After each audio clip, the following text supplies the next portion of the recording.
I rise to speak from the heart. And I don't need to play to any crowd. I just need to listen to the residents that live in my district.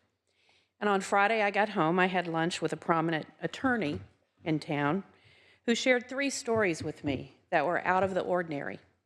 And not one of the stories he shared had anything to do with someone who was deported because of activity related to exceptional circumstances, dangerous circumstances that require immediate action. I agree with my colleague from Temecula. Vetting is important. It would be nice. It would be important to do thoughtful vetting. Let me share with you the story of Clarissa. She was highlighted in the San Diego Union Tribune a week or so ago. She was picked up outside of her home in San Diego and deported to Mexico. She's the grandmother of 2 girls that she helps take responsibility for and care while their mother, her daughter, their mother, is at work. She is the wife of a Navy veteran who now works as a contractor supporting U.S. military operations in Afghanistan. Thoughtful vetting. What were the exceptional circumstances? What was the dangerous condition that this woman who had lived in the United States for 27 years, who came to this country to support her daughter and created a good life for her? She cleaned houses, apartments, hotel rooms. She created a good life for her family. And she shares a strong bond with her grandkids, who now, of course, don't have their grandmother. And their mother has to figure out how to care for the kids while her husband is in Afghanistan. I would just say, I don't stand up to bash anyone today.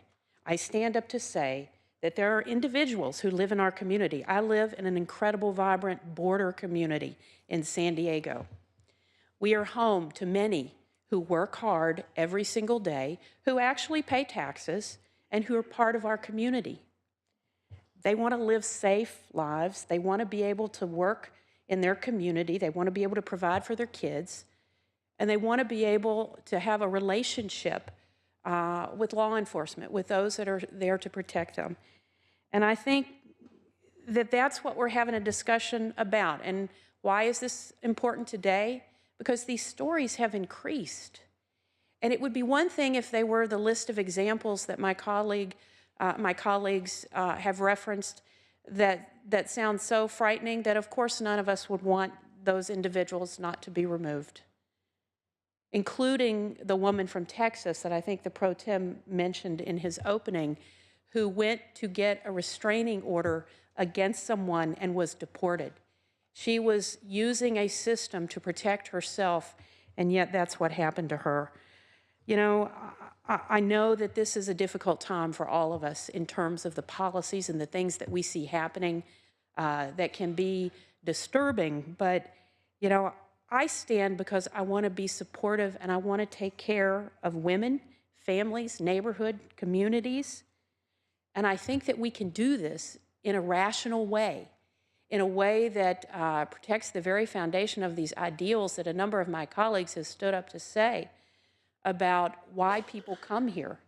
I'm proud to be someone that has a large immigrant population from all over this world, from Vietnam, from Somalia, Sudan, Eritrea, Uganda, and Mexico, and Central America. And I'm proud of these community members. And so today I support this resolution. I urge you to. It is urgent. It is urgent. People are afraid.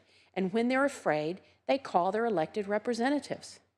So we can approach it from that perspective and say, let's have a more thoughtful vetting in order to protect our communities. And that's what I hope we would do today. I ask for your support for SR 22.